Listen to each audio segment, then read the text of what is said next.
Constructing your life is about much more than just building a bank account.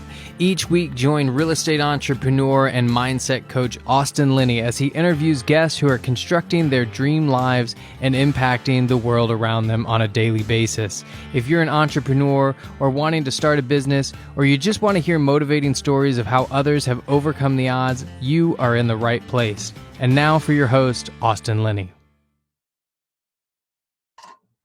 Guys, welcome to Construct Your Life. This is Austin Linney. So happy to have my good buddy, Mr. Nick in the house. How you doing, buddy? Doing well. Good. This guy right here, man, I actually met him in Nashville, funny enough, even though we lived in the same state. I had heard about him. Multifamily investor, left his 9-to-5, buying in LA and Austin, kind of everywhere. Just really great stuff. Buying in markets that people say can't be bought in, which I think is great. So, why don't you kind of start us with your story? You were working at Volkswagen for a while. Kind of start us there, and we'll go from there. Yeah, sure. So I started working in Volkswagen. I was in college, dropped out. I realized I didn't want to be an engineer, and then wanted to find kind of what I wanted to do. And for some reason, went into being a technician for too long. Kind of struggled in that for about 10 years. And while doing that, I realized, I liked what I did and I was good at what I did, but I got to a point where I kind of reached the max of what I was going to make, right? I was a master technician. I was flagging this such and such hours, and I tried management. I tried other positions, and I just realized that wasn't for me. And I had so much more that I could accomplish. And so that's when I started getting more interested in investing. I wish I had started with real estate when I got interested, but instead I started with stocks. And I invested actually in Volkswagen. So if anybody remembers Dieselgate, I bought like a month or two before that happened, and wasn't able to sell that until 2019, I think. I sold it to go into my first apartment deal. But so that luckily that taught me a lesson early on that I wanted control, right? I want to have control of the deal. I want to know what's happening. When you invest in stocks, you don't really have that, right? There's a layer removed, which is good for some people, just wasn't for me. And so that's when I started listening to podcasts, started listening to Bigger Pockets. And then from then on, I went the traditional route, bought some single families, bought a duplex, bought a turnkey for some reason, which I still own. And then realized this is great. I love real estate. How do I do this full time? How do I scale up? And that's when I started looking at multifamily and kind of seeing how far I could grow it. And that transition was about October 2018. And so from then, that's when I met my partner and we just kind of took off. So let's talk about the job first, because a lot of people would just, because we're taught that it's just comfortable to be in the job and you're getting promotions, you're moving on. So you have a family, like it's scary out there, right? So what was the driving force? Because look, just from the outside in, you don't seem like the type of guy that's ready to go bungee jump. So my question, you're very analytical, and I love that about you, because you're very intentional with your purpose. Mm-hmm. Did you have to have conversations with your wife or yourself, kind of talking yourself into this avenue, this different, because you could have just stayed there and made good money? Yeah. Oh, definitely. It was something I agonized over. I thought about, because the comfort is nice, I think that's why people stay. But I just, it wasn't rewarding. It wasn't fulfilling. And I didn't want to, luckily the first shop I worked in, to go off on a small tangent, had this, amazing tech, but he had worked at that same shop for 50 years now. Mm. And that was like the warning for me, right? Because it was hard on your body. I didn't want to just do that. That was my life, right? I don't want that to be my life. Hey, I worked a long time as a technician. I went home and then I died one day. I didn't want that to be my story. And so that's kind of what pushed me past that. In so many times in life, right? It's so funny that you say that, because I'm having a flashback in my head right now. There are people, because same thing, restaurant business for 20 years. There are people in my life that presented themselves to me, meaning waiters that were 45 and 50, and they're smoking a pack of cigarettes a day, drinking Red Bull, their knees hurt. And like, don't get me wrong, they're not making good money, but I just looked at that as like, oh my God, like I can never do that. And those are stark reminders in your life of what it can be, right? And I always tell this story. I had a neighbor when I moved to San Antonio that her dad he's a good guy. He's nothing wrong with him, but he's an older gentleman and he has nothing, like nothing. And, that's what happened. I'm not saying corporate America is bad, but what I'm saying is that you are just technically a number. And what you said is you wanted to be in control. And that is what, whatever vehicle you use, as long as you control it, real estate, stocks, whatever, it doesn't matter. But that's an avenue that you searched for your family because that gave you time back to your loved ones, to your wife, and you're not killing yourself, right? Yeah. Yeah. Good point. For sure. And so you branch out. I love how you said, I don't know what I was doing with that turnkey, but so you bought some single families. I would imagine that it felt good. It didn't felt not bad, like for lack of a better word, but I guess you once again get pushed up against the ceiling of limitation, right? Right. Yeah. I mean, the way I was doing it was, saving up for the down payment. It was doing nothing even fancy with financing. It's like, save up 20-25%, buying about one a year. And it was like, okay, this is going to take me forever. That was the main impetus. I knew that there's, I could still continue up, but it was very linear, right? Buying one, maybe I'd get to the point where I could buy two. Cash flow on those aren't huge. So it's not like, that snowball is growing, but just not at a rate I was happy with. Mm-hmm. Mm-hmm. And so when you started learning about multifamily, what were the avenues? What intrigued you about it in the first sense that kind of flicked the light bulb off in your head? Yeah, I heard on Bigger Pockets, this group of guys who were buying apartments. And at that point, I had never even thought of it. I thought apartments were things like, ultra wealthy companies buy. I didn't realize you and I could be buying apartments. So that was awesome when I heard that. I was like, okay, that's what I want to do. And that was like 2015. So I wish I would have jumped in then. But then I convinced myself it was still too much for me. I was very much, I'm going to do it all myself kind of guy. And looking at apartments and the price tag on them, I got a little bit of sticker shock. Never working with investors, never working with partners. I was like, all right, I'll build up my single family until then. But as the more I listened, the more I heard people, making it happen earlier and earlier on. And that's why, I finally decided, all right, there's got to be something here. Uh-huh. And then what eventually got you off the sidelines in the multifamily space? Sure. I was looking at selling my first single family that I had bought.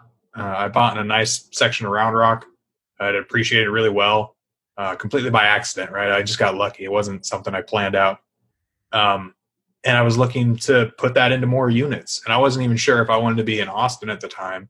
I still had that very much, I'm going to do it all myself mentality. So I thought, okay, I have this chunk of change. Where can I buy the most units? And so I'm looking in like Ohio, right? Knowing nothing about Ohio. And the more and more I was like structuring out and looking at how to do this and make it happen, like I got to go through all this work. I might get a deal a year. Like, why not just try and do it in Austin? Mm-hmm. Right. And then I was like, all right, well, I need help. I don't really know what I'm doing. And that's when I reached out to like a mentor to kind of get some guidance. And who was that? That was Jake and Gino. Jake and Gino. Yeah. And what did you, a lot of people, Gino said it on the podcast. I interviewed him today. A lot of people look, especially younger people, look at education as this is what I'm spending instead of this is what I'm investing. Mm-hmm. So, what would you say that avenue did for you that a lot of people, whether it be ego or whatever, doesn't go down that road? Yeah. I was very much the same. I was like, I'm not going to spend any money on anything. I can learn this all on the internet for free. Right. And while that's true, your learning curve, first of all, gets cut down because you're not having to scour it all and validate people's opinions. And, there's a popular real estate forum. You can go on and ask a question and you're going to get 50 different answers from 75 different backgrounds. And most of them are unqualified. Right. So it shortened down the learning curve, but then also, the communities you get out of this and the networks you get out of this are invaluable, and that's, I think, one of the biggest investments in it. I met my partner that way. I met investors that way. That's how we were able to scale. And see, that's what people don't talk about enough, right? Is that, and think what you want about Grant Cardone. It doesn't matter. I don't care. I'm not going to get into that whole thing. But what he did say that I always thought that was interesting is you're going to the 10X conference thinking that you're paying to see the people on stage. He goes, no. You pay for the VIP tickets because it's the people that you sit next to, that you meet. That's the true currency, right? And I look at the event I went to meet you. I mean, how many people I've met through that? I look at the event that I went to Arizona randomly, met like 7 people I'm doing business with. You have to get out of your comfort zone. You have to do things that maybe you wouldn't think would be necessary. But more importantly, tell me if I'm wrong with this, you also have to have the mindset walking into it that you're going to meet somebody that's going to change your life. And that is allowing the universe in order to throw that back on you too. Yeah, definitely. Because, networking, and this might sound a little shallow, but it's a numbers game. You're going to talk to tons of people. And, you always try to offer value to people you speak to. But some people you're never going to talk to again. And then some people you're going to do, millions of dollars of deals with. But you don't know that unless you, talk and put those repetitions in. 1,000%. A lot of the guys that listen to my show are newer guys. So let's walk through, let's really get granular what Mr. Nick's good at. Let's get granular on the first deal that came in, multifamily. What was that? So the true first deal was a 53 unit in Austin. Okay. Price tag? It was about 120-ish a door. Okay. And so there's no like, holy crap going on when you're like, definitely. Yeah. Right. So walk us through that to tell us what happened. So you're like, oh my God, this might actually happen. Yeah. Yeah. Well, at that point I had already looked at a ton and offered on a ton, right? Much like networking, it's a numbers game. If you want to find good deals, look at a ton of deals. Mm-hmm. And so when it came time, on that property, we just went through the process we had already done. We had toured it. We had underwritten it. We felt good about it. We offered a number that made sense to us. When it was kind of like an, oh shit moment, it was when they started coming back talking about our offer. I'm like, oh, okay, crap. We might actually have it here, and that was intense. I've never really negotiated much before. And that's one skill that I was severely lacking at the time and I'm still working on now. But it was an interesting experience. Luckily I had my partner there. And that's why I stress, having somebody who's done this before on your side helps a ton. He's 20 years experience, made a lot of the questions and concerns I was having, had answers for, which is helpful. Yeah, I mean I just did the math. That's 6.36 million. Yeah. Just a little step up from single families. just a little touch. Bit. But if we can get like about the moment. But also at the end of the day, there had to have been a back end confidence level on the foundation and the viability of Austin as a market in general, right? Oh, definitely. Yeah, we didn't really touch on why I invest in Austin when I was looking at a state, but that was one of the things I realized is like, hey, this is one of the best markets, right? People want to be in Austin. They just think it's too competitive. So if I can find a way to make Austin work, like think of how beneficial that would be. And that's something that I've always mentioned to you is that it cracks me up when everybody's like, oh, just don't look in Austin. And yet you're making your hay in Austin, right? Yeah. Well, when I started, that's all I heard was like, oh, I was trying to find people. I was trying to find people who invested in Austin to ask, how are you doing this? How are you making it work? And everybody's like, oh, don't invest in Austin. Go to Dallas, go to San Antonio, go to Houston. And it took forever until I actually found somebody who invested in Austin. And I thought, maybe that's the opportunity, right? Everybody, it's kind of like a rule of thumb that doesn't make sense. Mm-hmm. 1,000%. So you've, I haven't been there. So they finally agree to a price, right? And you're like, oh, it's done. And no, it's not done. But you're like, holy crap, like we have to figure out how we're going to execute this. So kind of walk us through after they said, oh, we'll take that offer. What was the next steps? Yeah, we made our offer very aggressive on the terms. And I think we did a 17-day due diligence. And that was the biggest mistake I've made because, this is the first one in Austin. We were still scouting our property management team. We didn't have our inspection company ready to go. So those 17 days were some of the most like hair pulling, stressful days of my life because you're still getting all these processes set up. Mm-hmm. Luckily, we pulled it together. I said I'll never do that again, and then we did it on the next deal. But it was much easier because we had all the people lined up already. Going through due diligence, that was fun. Negotiating, on a few things we found. And then, just the amount of work that goes in, the amount of emails that go back and forth is like truly amazing, especially when it comes, with the lender and more so than a normal, single family closing, or at least in my experience. Although the lending experience was a lot easier, I would say. That's what people don't understand. The multifamily lending is easier than the single family. That's what they don't get. That being said, it's still all complicated. So you go through due diligence. You go through due diligence. Everything happens. You close, right? You close the deal. You sign it. What is the feeling when you're like, holy crap, like we just did that, like for real. And now we have 53 separate humans that we have to deal with. Yeah. It was, it took a while for it to be real to me, right? I think it was probably like a month into it. I was like, oh my gosh, I actually own this complex, right? Because before it's just like you're doing the motions, you're doing the work. And there's I guess a little bit of a disconnect. And then when you start seeing like monthly reports roll in and you're making decisions about renovations, you're like, oh, okay, this just got a lot more real. Mm-hmm. But it was awesome. It was a great feeling, especially after, making all those offers and going after all those deals we did before. It was nice to finally close one. And you're still working your job at this time or no? Yes. Yeah. I worked my job till right after we closed our second property, and we're on contract on our third.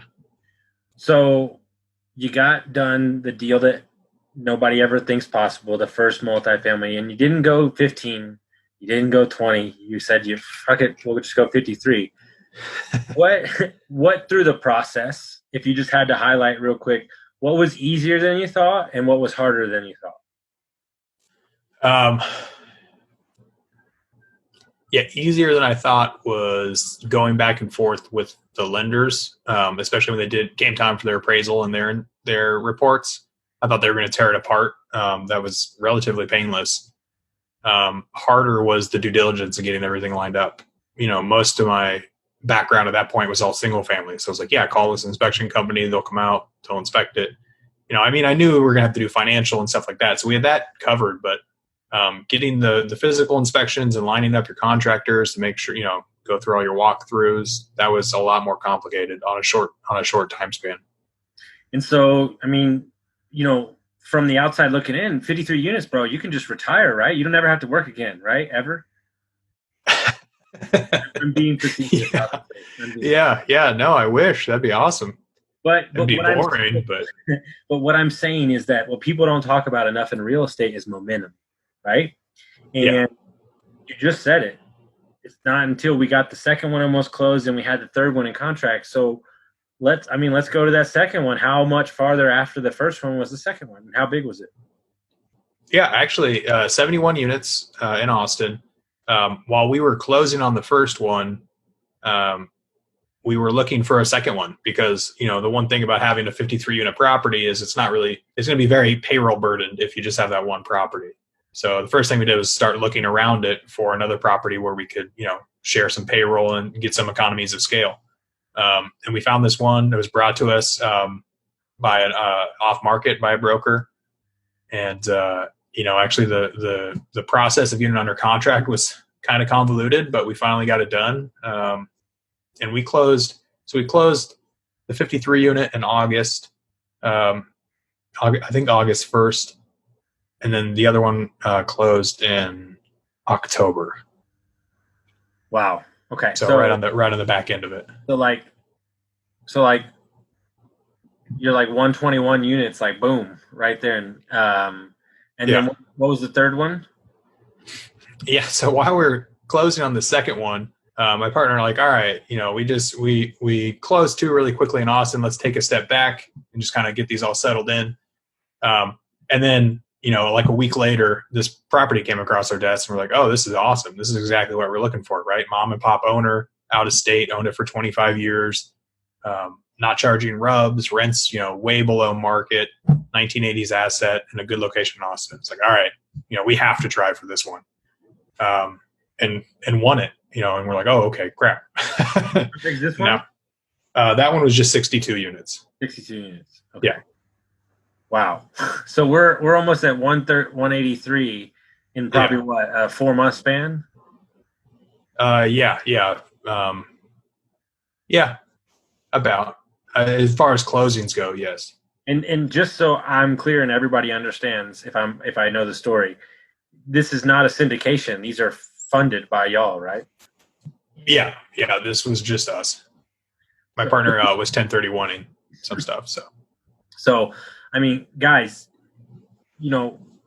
I would love the problem to have would be to find, for apartment complexes to be falling out of the sky. And what they showed, right? And this is what people don't talk about enough. What they showed is they could close. And when you show you can close, you will be brought other deals. And so there's a lot of people talking out there. But when you have a track record and you show by your results, those deals tend to fall in your lap. And whether it be woo-woo universe or whether it be you showed that you could do it, I think all that matters in the big scheme of things. And I think it's something that people don't talk about enough. Mm-hmm. So you close the 3, you're up to 180, whatever, and then you get the property management company on them. They're handling everything. You're doing some improvements, stuff like that. And then where do we go from there? Yeah. So from there, I mean, we were still kind of in acquisition mode. At that point, I had quit my job to focus on this full time. I also hopped on to help my partner handle some of the load back on his portfolio in Los Angeles. I want to stop right there because I know the feeling, and I want to ask you, what was the feeling like walking away from the W-2? Yeah, it was weird. It's almost been a full year now, and it's so strange. I was thinking about the other day, like I haven't picked up a wrench in a year, right? And that's what I used to spend my whole day doing. So it's nice. It's nice. It's not no work. Definitely not no work. It's a ton of work. I don't want people to underestimate, but it's much more fulfilling. For sure. Because it's on your terms. And so that's all that matters. So, okay, my head's spinning. So 181, 183 units, you've only been gone from your job from a year. Where are we at currently on the unit count right now? Yeah. So personally, I have just over 200. And we were actually, coming into February, had a 90 unit under contract in Austin. We decided to put the brakes on that when COVID started happening because we didn't really know, what was happening. And then right now, we're still looking for deals. It's just we're being incredibly picky right now. Mm-hmm. Mm-hmm. And, because I guess me and you haven't talked about this too much, and I want to make sure that we get the most value on the podcast because I know you're a reader, right? And you're a networker. Yeah. What would you say on the personal development side? Because, you're not like, this about yourself. Like me and you are very different people. You're a great networker, but you're not blabbing your mouth everywhere. You're not on social media a lot. You're an executor and you go do what you say you're going to do. What would you equate to how you've kind of constructed, I guess, for lack of a better word, this mindset that allows you to keep pushing forward on these deals when a lot of people maybe back out or would be impatient and buy bad deals? Yeah. I think it was enough for me to know that it worked and to know, joining that community helped a ton because it was like I joined at the same time with a bunch of other people. We were kind of in like this mastermind and seeing their success. It was like, okay, like it not only is it motivating for me, but it's like I know their origin. I know where they started. We didn't start from that diverse of a background. If they can do it, I can do it. Right. So it's just more of like a persevere and put the time in, and it'll work. And I'm, unfortunately, after almost 11 years as a technician, I fully understand like you're successful by doing the work. Right. And so it's just finding the right work to do, I guess. I think the thing, and I think you would agree with this too, probably the same context. I think what changed for me was when I met some of these guys that I looked up to. Maybe they were on Bigger Pockets, maybe they're in GoBundance, Jake and Gino, whatever you want to call it. And I realized, whether they said it to my face or I just realized it, is they go, hey, you're not that different than me. And that's when I was like, oh, okay. They just got started a little before me. That's all. Yeah. Yeah, exactly. I tried to network with a bunch of people from Bigger Pockets in Austin. And that was one thing I noticed when I was meeting them. It's like, you hear them on podcasts, you're like, wow, they're like, I'm going to meet this like titan of a person. And not that they're bad people, but it's like, you start having a conversation like, oh, you're a regular person, right? You have different ideals and different mindsets, but you're not, some mythic, figure. No, agreed. So what I want to spend the last couple minutes on the podcast, we'll go to a new investor, let's say a single family investor or somebody that hasn't even got started yet. Let's walk them through, if you just had 3 to 5 topics that you would focus on that would get the most out of you, and you're not just flailing around, kind of like lock in on how to execute. Sure. I think the first thing you should do, and this was one thing that helped me a lot, was kind of take a self-audit. Where are you in your career? Where are you with your finances? And like, what's your network like already, right? Because when I started investing, I had money saved up, but it's not like I had this strong network of people to pull funds from, right? I was a technician. Most people wouldn't even talk to me about investing or real estate. And also my time was extremely limited. So for me to be looking at out-of-state markets and picture myself flying there and looking at deals, it wasn't realistic for where I was, right? So I kind of had to focus on Austin. So I think when you're starting out and you're trying to look for like a market and what you can bring to the deal, I think kind of taking that self-audit and see, maybe I'm in a high-paying career, or I know a lot of people with high net worth. I might be able to bring more of like a fundraising aspect. And I really love, if you really love networking and have, like I said, a strong network. If you're more on like the operations side, you're very analytical. You can offer a lot of value that way. So that would be my first thing. Take a step back, do that audit, and kind of see where your strengths are playing out. And once you've kind of used that to help choose your market, right? I mean, everybody knows, there's 3 big things you want to focus on a market, right? Job growth, population growth, and barriers to entry. At least those are the 3 that we look at, right? You want people moving there, you want jobs moving there, and you don't want it to be oversupplied, out of control. From that point, it's put your blinders on, especially when you're starting out, because you don't want to be like, hey, I'm going to invest in this market, but I'm also going to do this over here, and I'm going to do this over here, and go, 17 different directions and make no progress in one. And that's what it is. Like, put my blinders on. I'm going to buy in Austin. I'm going to buy in Austin. Like, oh, here's a deal in San Antonio. Not interested. I'm going to buy in Austin, right? And then start meeting people in that market. Start networking with people. Reach out on Bigger Pockets. Go to meetups. Just start building your peer group, because when this becomes, the normal thing for you to do, it makes doing it much easier, right? When it's like something interesting and weird and nobody does it, it's hard to like keep that momentum going. But when you're talking to people and they're like, hey, like, I do this exact same thing too. I was looking at deals all last weekend. I was underwriting. I was working on this and such and such. When it becomes the normal, it's a lot easier to keep that momentum going. I think, those would be my big 3, I guess. I love it. And I think and you'll love this, because I told Gino this and I wanted his comments on it, because I was in California and I was running, and I don't know why I thought of it. I think I just interviewed Adrian, and he was talking about Dave Tupin or whatever. And I was just thinking about these young kids, right, that I meet that are like 21, 22, and they've got like 60 units, 100, 300 units.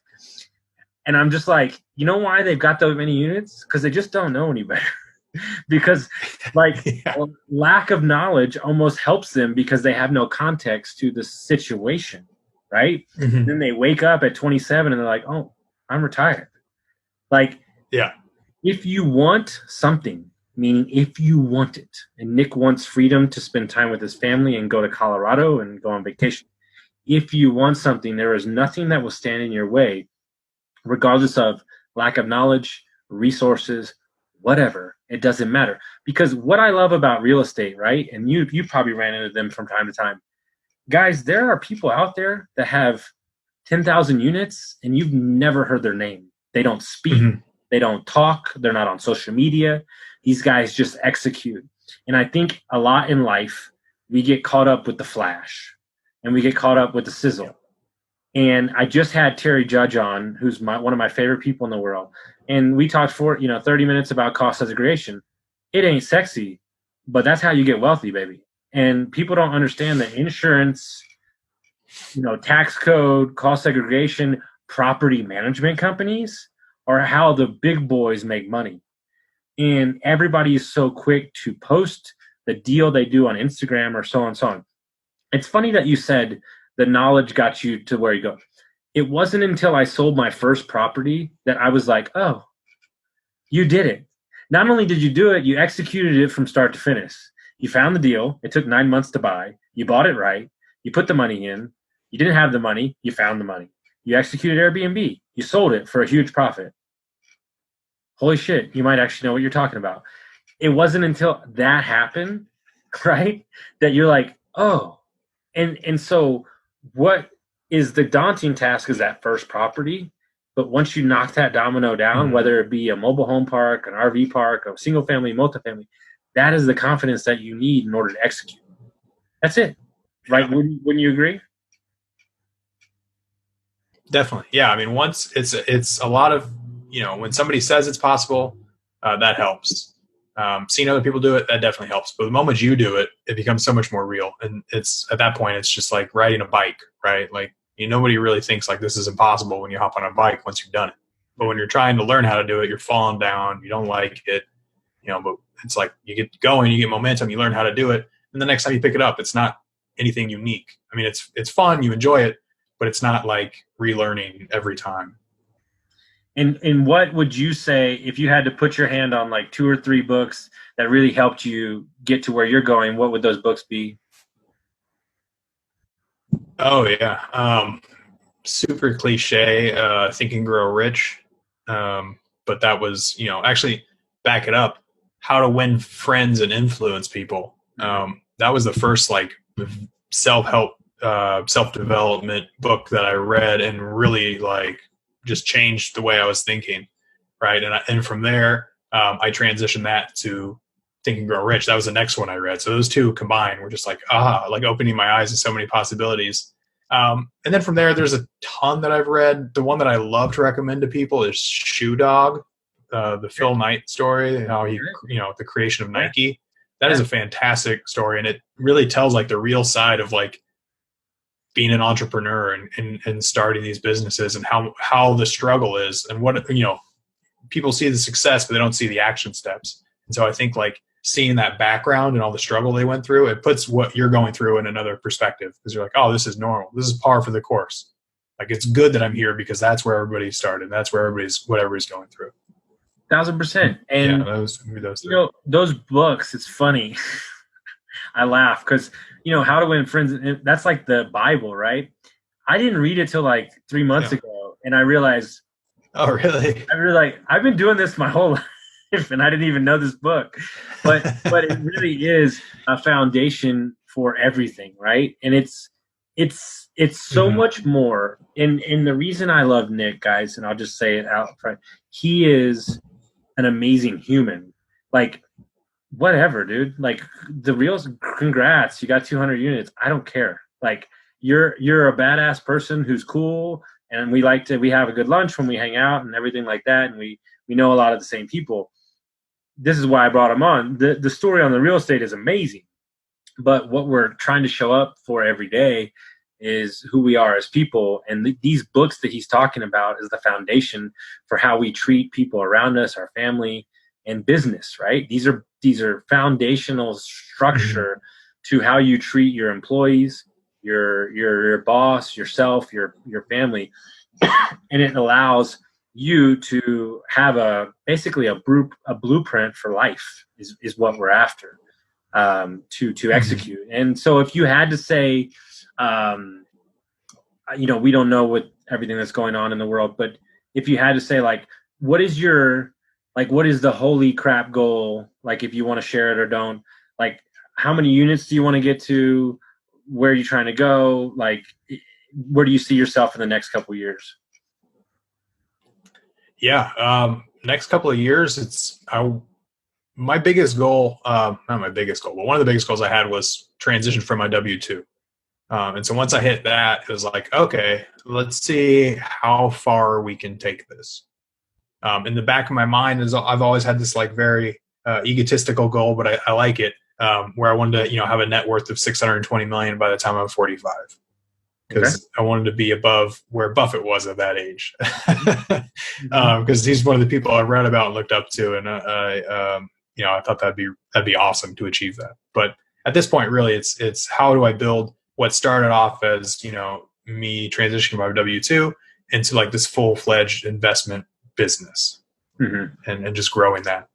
No, I love it, man, and I appreciate your time. I know you're busy. It's been a while. We haven't seen each other.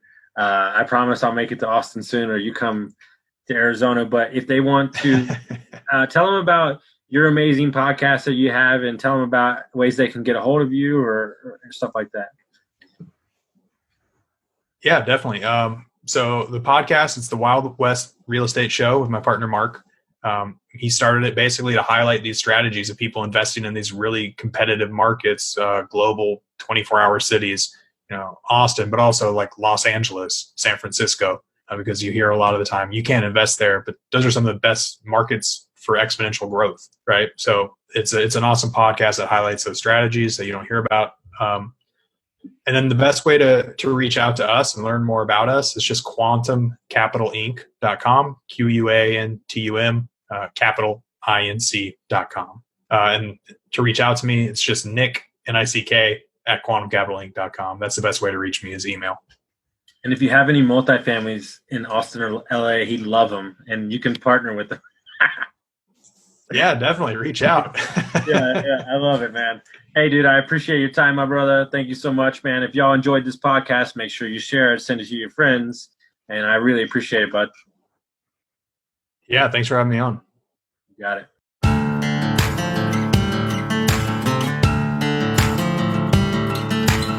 Thank you for listening to Construct Your Life with Austin Linney. If you enjoyed this episode, be sure to rate, review, subscribe, and pay it forward by sharing with a friend. Most importantly, take this opportunity to start constructing your life by taking immediate action on what you learned.